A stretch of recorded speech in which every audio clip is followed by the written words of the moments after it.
By saying just that's a heck of a basketball game, and that was one as a coach. You know, I made a comment, and please take this the right way, but because I'm not making a comparison, but I guess what did Pete Rose say to Sparky after Fisk hit the home run? Wish they could play that game back. That was a game that was just exciting game to play in and coach in, and that's what college basketball is about. And, really impressed with Memphis. They came in 14th, I think, in terms of offensive pace, and ran the shot clock down almost every possession. So they hadn't played like that all year. So they came in with a completely different game plan that took a while to get accustomed to and took a while to adjust to. And I thought that was a big part of the game.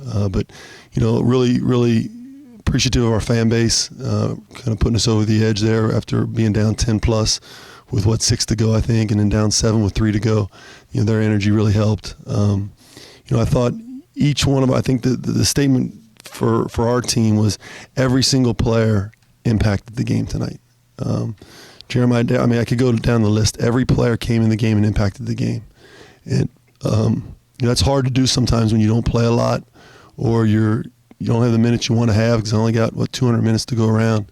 And I was really proud of the guys that came in and stepped in. And, again, I go back to handling adversity. Our guys handled adversity. And I'm sure we'll get into some individual guys here as we go. But great team effort against an unbelievable team tonight in a raucous environment. How proud are you of Trey? Back-to-back games to put the effort really show. I mean, to make those 2 free throws and then to make the play at the end and get 19 rebounds, you got to be high character to do that. And that's what Trey is. Trey's a high character guy. I've always said he's the most physically conditioned athlete I've coached. And he keeps showing. I mean, his motor never stops. And, you know, we want to bring men in this program that we got to pull back, not push forward. And he's the perfect example of a guy you got to pull back instead of push forward. Speaking of that, how do you get Jeremiah Davenport to come out of his shell? Yeah, he's a pretty confident young man. When we signed him, I told our staff, we'll have to pull him back instead of push him forward. He's the definition of the type of young man we want in terms of energy. What a perfect guy to learn from Trey. Right? Yeah, a lot of similarities. So I'm sure you know when you put him in there, he's going to fire up. You seem okay with that. Oh, I'm well aware. Yeah, that he's going to go fired up. But he's also going to get an offensive rebound when your team's, you know, up against it and get a 3-point play. And he's going to make a loose ball. And he did those things. Preparing for a guy like Preston Chua, obviously you guys did really well through the first half. Second half, you got a little hot there. Is that something where just kind of like you let him have it because you know how good he is? Or is that something where it just kind of happens? Yeah, we didn't let him have it. You know, the number 11 and it really hurt us in the first half, and so did Ellis. Had really hurt us in the first half. So we put a little more focus on them in the second half, and Chua got going a little bit. Chua didn't have a great first game in the first half because of Trey Scott. And, you know, I've said it from the beginning, and I'm going to keep harping on this guy's the best defender in the league. Okay, so I hope people realize that. But, you know, there's a reason Precious is going to have a 15-plus year NBA career. I mean, he's an elite player, and you don't keep those guys down the entire time. Kenny just said at the end of the game came down to rebound, which sounded well like you about the UConn. How nice is it to, in the span of one game, sort of? It did. I mean, Trey Scott got 7, Chris Vogt got 3. I mean, we had 15 offensive rebounds as a team. And, you know, Keith had a big one at the end. Jaron had a big one at the end. I mean, we made some plays when we needed to make them, and part of that was on the offensive glass. John, talk about college basketball, just getting tough to win. A lot come mid-March, maybe. How tough is it to win a game like this? I mean, UC wins a lot at home against conference opponents, but down by 10, to win the way that these guys do. How tough is it? It's extremely difficult, and it's not something we want to do all the time. But, again, give credit to your opponent. I mean, they put us in those positions. Now, our 2 leading scorers got 2 fouls in the first 2 minutes of the game. Okay, so that completely threw off our rotation. So now you got a team coming in with a game plan that they've never done before, and you've got 2 players in your your best players who are on the bench. So your rotations are all messed up. You got guys at different positions. Trey Scott's playing the 5. We're doing different stuff, and we were a little discombobulated until we got to halftime. And so to give credit to our guys, they figured out a way, and I thought we did a good job of sustaining defensively in order to stay in the game. They could easily got up 10 or 11 in the first half and then pushed it in the second half, the game been over. But our bench came in and sustained it defensively and kept us going the right direction. But I can't harp on enough. Those guys getting in foul trouble and the change of game plan, those are 2 major curveballs for our team that we had to handle. How important was the 1-3-1 at the end of the first half to maybe look like it changed Yeah, it was really important until we gave up a 3 on the last possession in it. But it was. No, there's no question. It was extremely important. And, we knew we'd have to play it when we're dealing with bigger guys because we're a little thin in the post. Plus, the 1-3-1 protects you against fouls. So I had Cumberland and Jaron in the game, and I could put him in the middle of it knowing he's probably not going to foul in the zone. How about their box and one? Yeah, it was very unexpected. I hadn't seen it all season. Again, another thing you hadn't seen all season. So we had to make some adjustments to it. The guys are running around, Coach, what are they? They're in a box and one. And so, our flow game can go against box and ones. And then what we started doing is running a lot of high middle flats. So it just takes a while to get accustomed to it once we got it. We haven't worked on a box and one all season, even in practice. So. Did you ever do that on Drew at NKU at all? No, not really, because it's tough to do on a post player because they don't bring the ball up the court. What's the philosophy there for you against Other guys make shots. That's the first philosophy. The second thing is to make sure that you utilize that guy as a screener and a guy as a ball rotation guy, and then attack gaps and not fall in love with jump shots. So that way you have Micah bringing it up so you can get Jaron off to the side. Yeah. Obviously, it wasn't Jaron's best game, but pretty big play going at Precious in overtime. I didn't even realize he was 1 for 7. Yeah, he was great. I mean, he just makes the right decisions. So he's getting in the lane. I mean, he went 1 for 7. I thought he played great. I really did. I mean, from my perspective, he did. I mean, he did the things he needed to do to win. John, how much is this a game? You talked about other guys stepping up in the game, kind of really messed up, where you can kind of see these guys. In practice they can play, but out here in a spot like this, where you're like, we can ride with these guys the way they play. There's no question, and I believe any of our guys I can ride with them because I believe in our guys.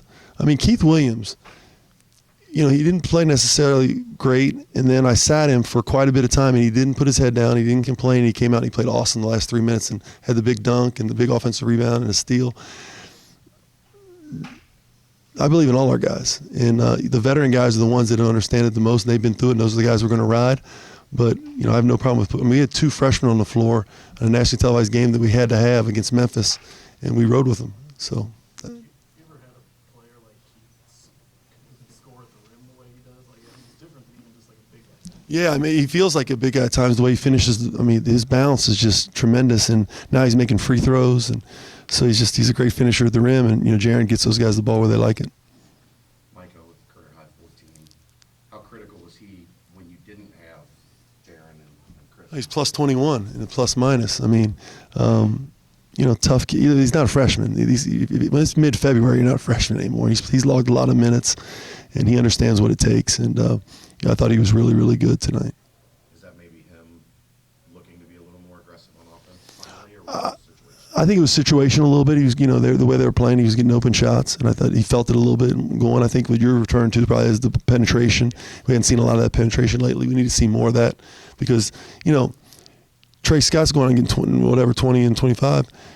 Jaron Cumberland gets a lot of attention. Chris Vogt gets a lot of attention. It opens up things for other guys, and Trey's taking advantage of it. So now the team's got to decide, okay, do I want to put this much attention on this guy?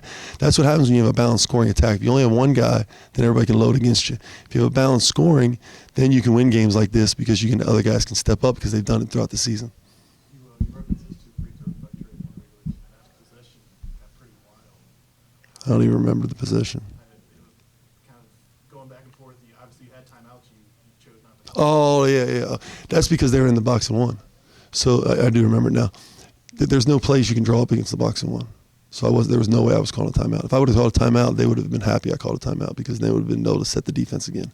We had the defense scrambling, so I let them make plays. How hard is that, though, when you guys are scrambling a little bit, too, and you have timeouts to kind of sit on? Well, it's not hard on me. I mean, it's just the fact that you're going to question me and the fans are going to question me, but I knew it was the right decision. John, you stay so oddly calm. I don't want to say freakishly calm, but it's just how calm you stay is impressive. Do you have to go in a private room and punch a wall somewhere?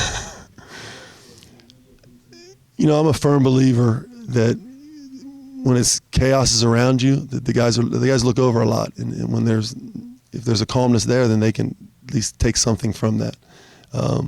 We conquer the chaos every day. I don't need to add to the chaos. Okay, the fans, the other team, they provide enough of it. So I just try to make sure. And plus, I like to think things through. And if it's chaotic and I can't think those things through. You competed against him twice now. What are your impressions of Penny as the guy that's leading that Memphis program in terms of getting these young guys to compete? Yeah, I mean, I was impressed watching Tate leading in. I mean, to get them to defend the way he does is hard. And that's why I've always been impressed with what Cal's done. To get these guys to do that at that young of age is not easy, and they have to continue to do it. If that's the route they're going to take, that's challenging. That's exhausting. And then for them to come in with the game plan they had they did exactly what they needed to do to win. Are there dog days in a college basketball season, and are you in them now? Yeah. Calm before the storm or whatever. You know what I mean? Yeah, I think it depends. There are, but I think it depends where your team's at. My teams before that have won multiple championships, a lot of dog days because it was like, okay, one bid lead, let's just get to the tournament, coach. Okay, we've done this before. We've already won the regular season. Let's just get to the tournament. This team's obviously won championships, but they understand the expediency that's involved in our season right now and our need to win games. I do feel that in the course of the prep during the week, the dog days are here. And it's interesting you asked that question. I felt it a little bit before the game tonight. So we've got to do a good job of keeping things fresh and doing a good job of counting on our veterans to make the right decisions during the course of the week. What do knees and legs feel like this time of year? Well, if you ask the guys, they're exhausted because they don't want to practice tomorrow. But I'm firm. Basically, what we've done in our preseason conditioning is prepared them for this. And I told the guys all the time, we would ascend this style of play. You'll ascend into March, and I firmly believe that. Anything else? Thanks, guys.